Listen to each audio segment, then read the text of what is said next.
Good evening, everyone. Thank you for coming and supporting Libri and Edona. Edona, welcome. Thank you. Thank you for having me. Thanks for everyone for coming. Thank you, everyone. Thank you for coming. Yeah, big support. Thank you. Edona, how are you? Good? Good. How are you? Good. All right. Can you tell us more about you? Tell us, for our audience here. Just a little bit about me. My name is Edona Thaqi. I played basketball at Fordham University. Played for the Kosovo national team. I coached the national team. I worked at the NBA for 2 years out of college, so from 2022 to 2024. And then after that, I decided I wanted to be on TV, so I became a sports analyst for USA Network and NBC Sports. So that's currently my full-time role now. So, yeah. That's amazing. Tell us the story of what first sparked your love for basketball and storytelling in sports. Yeah, I first fell in love with basketball. As you know, having immigrant parents, they didn't really know things around here. So they put me in every sport. I did swimming, softball, soccer, track and field. And I remember this one moment where I had a track and field meet and I had basketball practice. So I had to choose which one do I go to. And the minute that I was willing to give up a track and field championship for practice, I knew my priorities were different. So that's where I'd really decided to devote my time to basketball. And my coach always used to say to me, train according to your aspirations, whatever that may be in life. What do you want to do? And train to that. So I realized my goal was to play Division I basketball. I tore my ACL 3 times, so I didn't have a easy time getting there. But there was always 3 things I told myself. 1, what are your goals? 2, what does it take to get there? And after you know all that it takes, are they still your goals?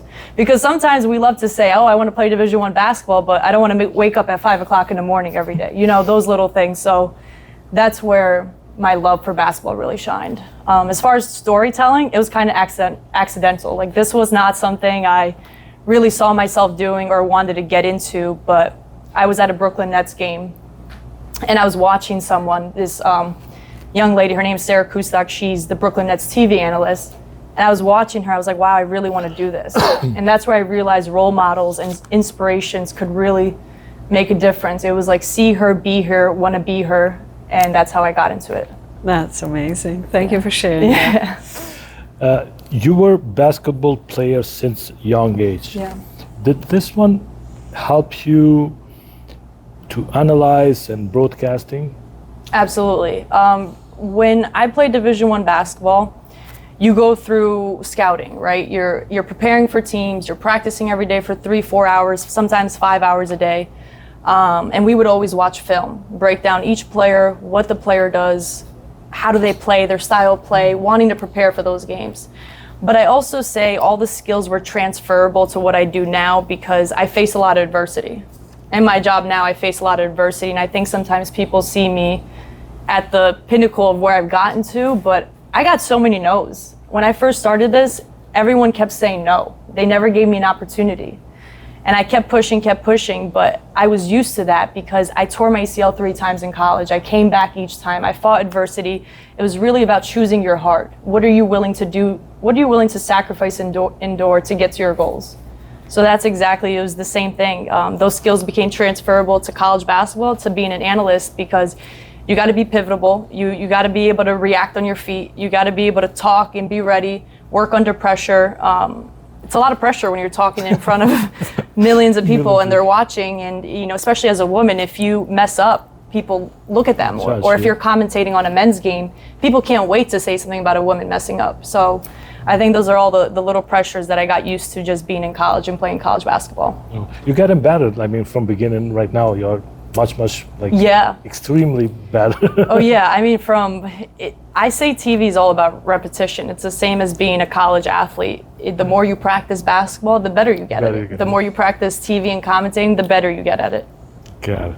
Yeah. It's so good that you mentioned the no's, because people tend to give up because they think that they should succeed in the first try, but you should keep working towards your dream and accept the all the no's in the beginning, because I think it's normal for all the fields, right? Yeah. So you have mentioned that you graduated from Fordham University, and after graduating, you start working behind the scenes for National Basketball Association as a broadcast assistant. So you have mentioned a little bit what is to be judged all the time because you're in front of people. But what was the first experience like? What can you share about that? My first broadcasting moment? I was scared. I was gonna die. I felt like I was just really under pressure. It's crazy. You pray for something and you envision it. I always say God gives you visions. And I always feel like you have this innate feeling to go after that dream. And I always had this dream that I was supposed to be on TV. And I was meant to do that. Like that was part of my gift, my journey. The opportunity comes, you start to have a little bit of imposter syndrome. Is this actually me? Is this what I'm actually meant to do? Because it's scary to admit you want to do something and then you actually go do it.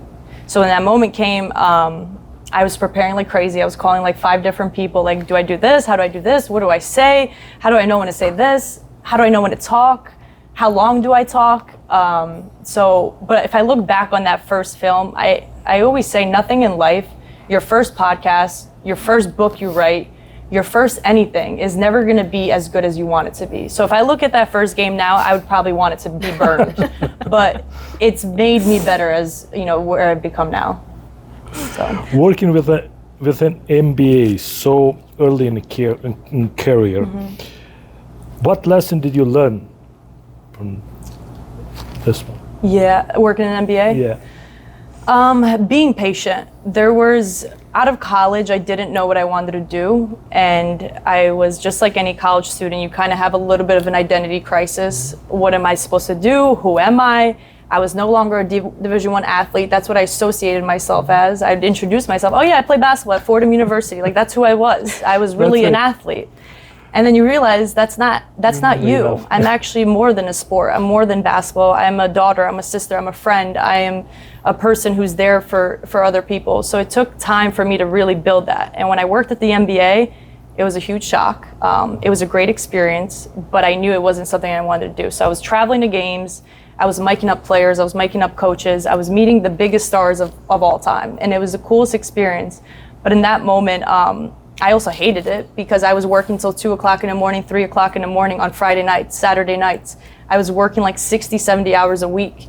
And everybody, all they saw on Instagram was me at a game and seeing Joel Embiid or LeBron James, but they never saw what it actually took to be there. Those late hours, those traveling, how did it affect on your personal life? It definitely. Did you miss a lot? Yes, I missed a lot. I missed a lot of birthdays, going out with friends, and being able to find that balance. But I don't know why I was willing to sacrifice a lot early on in my life because I knew what my goal was, and only really 1% of the world really achieved that, if you think about it. Now in my current role, so I commentate for the WNBA, there's 12 teams. There's about 3 broadcasters per team. Now the percentage of that, and you think about everybody in the world who really wants to do this, it's a small percentage. So I just always kept that in mind. If it was easy, everybody would do it. So. Exactly. Thank you. It's so good that you mentioned that people see only the final broadcast. Yeah. But as we know, a lot happened behind the scenes, a lot more than people actually know. So can you share with us something that happened behind the scenes, something interesting or funny that a lot of people might actually not know? Yeah, I would say when we're preparing for a game, we get to talk to coaches, we get to talk to players, so we have the opportunity to have a one-on-one. I remember when I first started, I was scared. Like I couldn't even talk to like the player because I was just like, oh my God, this is somebody I looked up to when I was little, and it's scary to just be in that room. Mm-hmm. It's not really funny, but then the side part is during games, we have a producer in our ear. And when I first did a broadcast, I don't know if you guys ever experienced, but if somebody's talking in your ear while you're trying to say a sentence, it's the hardest thing ever. So I was in the middle of a game talking and my producer's like, a replay is coming. And I was saying, the basketball, and I just stopped talking. Like, I just stopped talking in the middle of the game. So it's not really funny, but it's the little nuances of the game that I had to pick up and learn and get better at. The headphones is like a double pressure in your head. Yeah, no, there's people talk. Oh, now I hear myself. There's people that talk to you throughout the game of just letting you know what's coming on TV. So when you guys see stuff and it sounds like I know what's happening, it's because there's a lot of people behind the scenes that make it look seamless. All right. The WNBA was seen incredible growth in the recent years. From your perspective, what is driving this momentum? It was not like that in the beginning. Caitlin Clark, one big player. She's obviously changed the landscape of the game and just the growth. But I do think the talent has always been there, but now it's more so the exposure, and you're seeing a lot of TV deals like TNT, USA Network, Amazon, NBC Sports, putting these games on a national level that are giving opportunities for people that maybe are average viewers that don't watch as much, that are seeing games. Like Barclays Center is completely sold out now for Liberty games. So I think the growth has just been tremendous. Yeah, I remember in Kosovo too, it was like when the women they play, they became really big. Yeah. Back in the You got to start right there. Yes. So, working as an analyst and reporter covering WNBA, what is the most exciting part about it now that you've been doing it for a while? Every game feels like it's a championship game to me. Every game feels it's the same adrenaline rush. I get nervous. I get a little bit excited, and I'm thinking about what I want to talk about and say. People think I don't get nervous, but I get so nervous before the games all the time. But I think that's also because you care about something so much and it also excites you. That's my biggest thing, is just the adrenaline rush that I got as a player, I get as a commentator too. So it makes me feel like I was an athlete once again. Oh, that's great. Yeah, it is like crazy when you are in front of people. Okay, how important is the storytelling in helping fans connect with the athlete behind the game? Yeah, I think storytelling is the most important thing. There's so many stories about athletes, players that you don't know about unless you have reporters or commentators telling that story. I did a game recently and I was telling a college player's story. She had a baby at 20 years old and is playing Division I basketball and being a mother. And to be able to tell viewers that, nobody would know that if I didn't talk about it. So I think I was like, I don't know how she did it, because I could barely take care of myself now, and I have no kids. And she's playing a Division I sport, trying to balance school, athletics, and just being a mom. That's a story behind it. That's a story, yeah. So there's lots of stories. Everybody has a story. Yes. So as we know, sports broadcasting is very fast-paced and competitive. Yeah. You mentioned some of the challenges in the beginning, but what are the challenges you feel like you're constantly facing on every day? Yeah, I think the biggest challenge is just, it's a competitive market and everyone wants to be on TV for the sports industry. And it's like, what makes you different from everybody else? What makes me different from another girl who's doing the same thing? You know, trying to find ways to separate yourself. And maybe for me, I try to be as prepared as possible. I don't want anybody to, when they're watching me on TV, I want them to feel like, you know what, Edona knows her stuff. Like, she studied these teams, she's respecting the game enough to be able to relay that on TV. That's the biggest challenge, is just being on it every time. I can't ever be on TV and not have a good day. Like, you know, it's sometimes when I was working at the NBA, like, you know, sometimes you have a bad day, but I can't have a bad day on TV. Like, I actually have to show up and be there. So I think that's the biggest thing. So, yeah. You are so good in storytelling. You're making me feel like I'm nothing. Next time we're gonna do it in Albanian. No, right? I can't. I'm gonna be better then. All right. Representation really matters in media. How meaningful is for you to represent a new generation in sport journalism? For me, it's huge because when I was getting into broadcasting, there weren't Albanian women who did this. There was no one for me to reach out to and, you know, pick their brain and talk to them about. So I became the first Albanian woman to be a commentator for the WNBA and hope so one day for the NBA. But to me, it's a pressure and privilege to be able to be a role model for someone. Like, I want to be able to inspire the next generation who wants to get in media or maybe do TV that are from our background and culture of Albanians. Like, why not? And if you have a passion about it, you know, just having that pathway and knowing you can do it too. Especially, or even playing Division I basketball. There's not a lot of girls or Albanian girls that play Division I basketball because, as you know, the gender roles of girls didn't really play sports as much, or why are you gonna play? You're gonna get hurt. So you helping a lot of young generation. We have some of so Maria, she was at my camp. So it's people like her, you know, you want to be able to give them that inspiration that they could do anything they set their mind to. You're a great inspiration. So thank you. You are a role model, and especially at this young age, achieving all this, you are a true role model to not just Albanian, but to all the girls out there.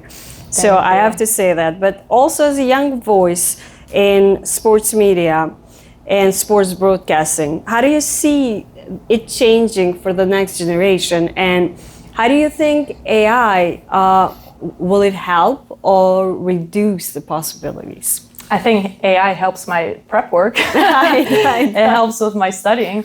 I don't think AI will replace the actual roles of people, of what we do. But I think for the next generation to come, it's getting even better for women to get into this field, because this broadcasting used to be dominated by men, 90%. Every time I do a game, and I'm sure like my friends have seen me like Instagram, I'm majority working with a guy. And how can we find more female voices to get into the field? The thing I hate the most is, especially when you're commentating basketball, there was always this notion that women don't know sports or women don't understand basketball because we're women. But I started to break that because I'm like, I want to commentate for the men's game too. It's basketball. Basketball is basketball. I don't care if you're a girl or a boy. That's why I even have boys at my camp in Kosovo, because I want the kids to know that girls can play with boys, boys can play with girls, vice versa. Since we mentioned the camp, before we continue with our questions, I would like you to tell us more about the camp. And for the audience here and for the ones that's going to be watching the video, tell us more. How did the idea came to you? How did it start? What the camp is all about? As many details as you can give. This is going to sound corny, but I'm really big on manifesting, and I write in a journal. And I remember in 2016, I wrote, one day I want to give back to Kosovo. I want to do something in basketball, but I don't know what it is yet. It was just an idea. Nothing was really came about it. So then I went to play for the national team. I got asked, this was in 2022, and I came back, and I was so touched by the girls, the staff, the federation, everyone there. I was really impacted, as much as they were saying I impacted them, but they really impacted me. Like, I really wanted to change, because I found myself, they kept asking me, you know, what's it like to play Division I basketball? What's it like to work at the NBA? And I realized I was so privileged by my American education and what I do and what I have in America, that these girls don't have that back there. So that's where I wanted to be able to do a camp to kind of just give some hope to young kids. And it made me sad really my first year of camp, because I remember kids would say, well, nobody from Kosovo has made it. Why us? I'm like, why not you? You know, that's how I look at my life. Why not me to be the first to do something? So that's how the camp came about. And I called my coach from back home, and I was like, Coach, like, I really want to do this, but I need some help. Like, I can't do this by myself. So I got along a good staff of people. And, you know, I brought a former NBA player, another NBA player who was supposed to come but couldn't, but really try to use my resources here and connections that I have here to be able to give back. And it's all for free over there. It's more so, we had over about 100 kids, and Maria was obviously one of them, just trying to give that inspiration to them and just a new light of positivity. But how do you continue this camp on a yearly basis? So on a yearly basis, I fundraise money for it, and I just reach out to my people over there to try to set things up in terms of gyms, things like that. And then I coordinate with my staff here. Who do I want to bring? Is there different faces? I always try to bring new people every year because I want kids to be able to experience different voices, different stories, where these people come from, how their backgrounds have shaped them to who they are now. And yeah, it's a long process and it's a headache sometimes. But to me, when I see the kids that are just happy to be there and are inspired and having a great time, to me, that's the most beautiful thing. And that's what fills up my cup. That's great. And the last thing before we continue, I just want to add for the people who are interested to donate, get inspired from this conversation, how can they donate? Yeah, we're going to put more information on the comments down below in YouTube. Yes. Yeah. So you can tell us more. So we have an Instagram page. It's called Heritage Basketball Academy. In the bio, you can see the link for donation, which is all tax deductible. And so for whoever donates, they're able to get their tax return on it. So, yeah. Great. I can attach that. One more thing. If the kids in Kosovo, they want to register, how this process is going to work for people over there? Usually I open up the application, I want to say... Before the camp. Okay. I would say June. Usually we do the camp in August. I'll open it up in June and then we reach out to all the clubs and kids that we know and we have them sign up. So you have limited numbers, right? Usually, yeah. So we separate in 2 sessions. It's a morning session and a later session for bigger kids or younger kids, and we'll separate it that way. So it's more of a level talent. Yeah, just good to know because if they want to do it, they can do it early. Absolutely. So it's available to everyone. We want it to be as inclusive as possible and give everyone an opportunity to be able to learn from the best of the best. I hope in Kosovo they're gonna help you more with the stuff over there, and they bring people together. So let's hope for the best. Hope so. Back to you now. If you could interview any athlete or basketball player in the past or right now, who would be? LeBron James would be a cool person to interview.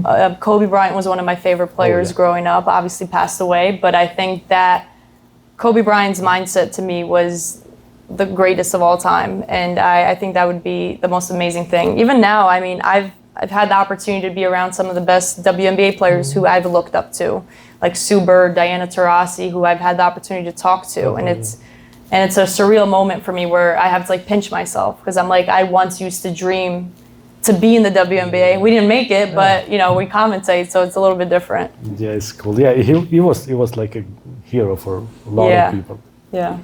Well, you mentioned the athletes. How about journalists that inspired you, and have you met them in person?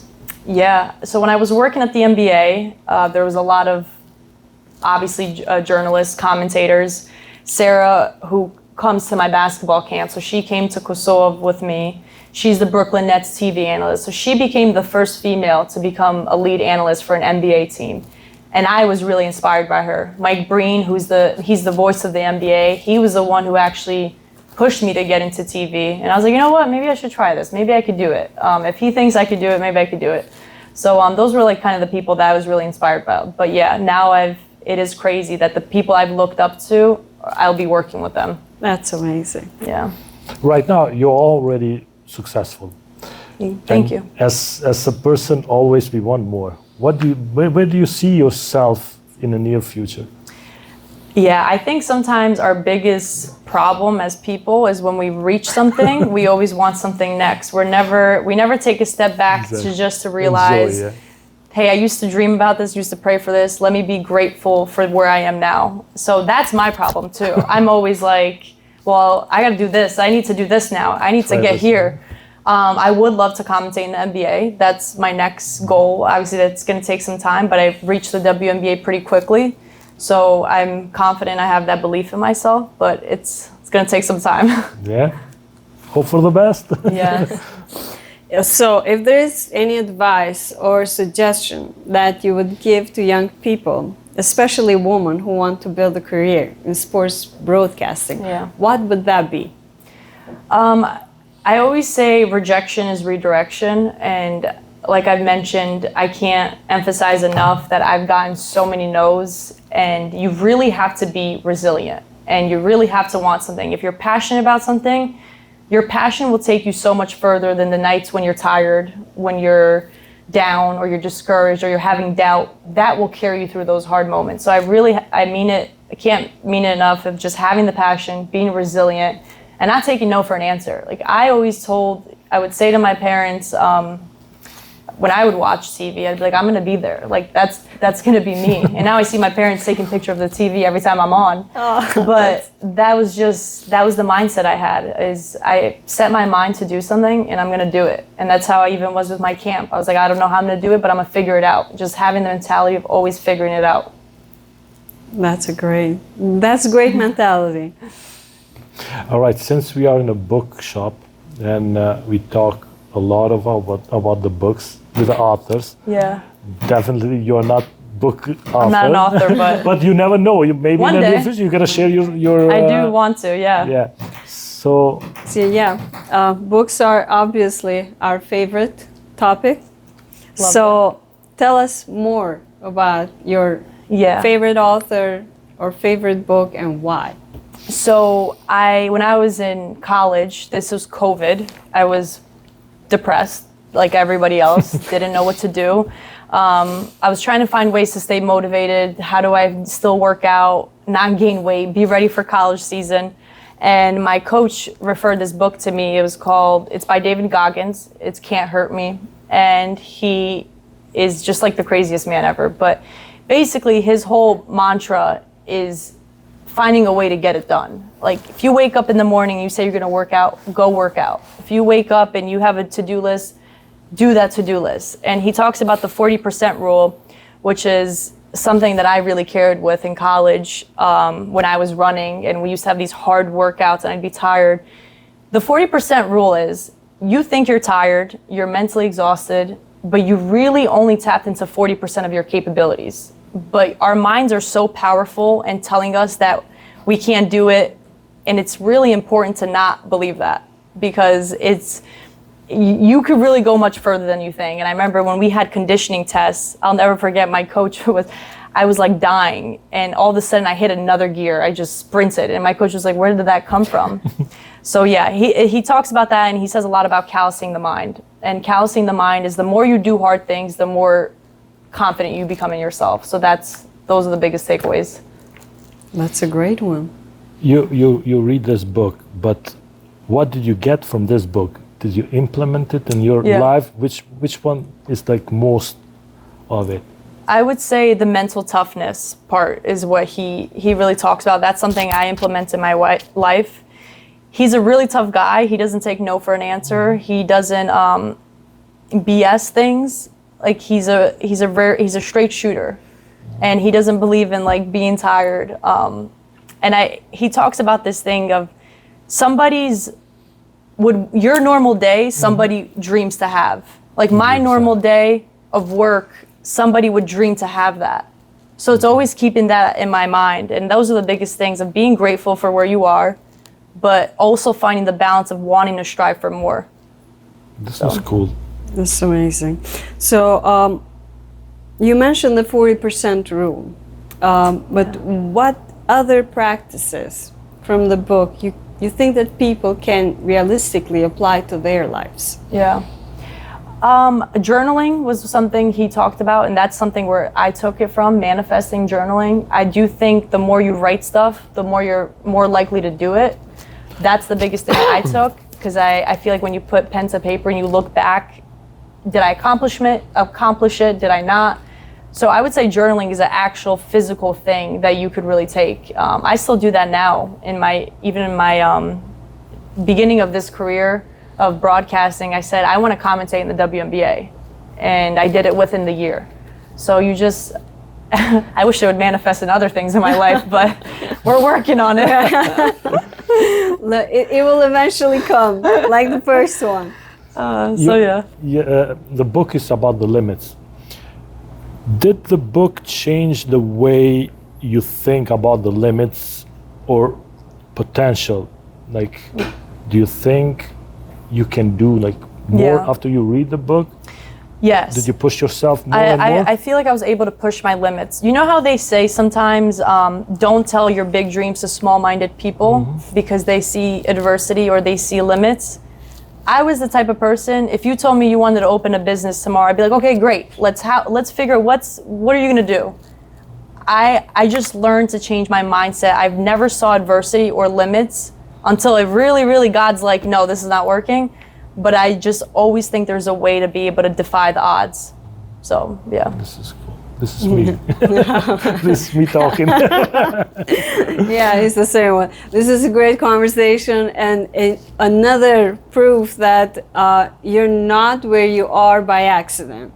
Yeah. You are smart, strong, and very competent woman. Thank you for being with us tonight. Thank you. Thank you so much. Appreciate you all. Appreciate it. Faleminderit shumë. Thank you so much. Faleminderit shumë për juve. Faleminderit. Thank you.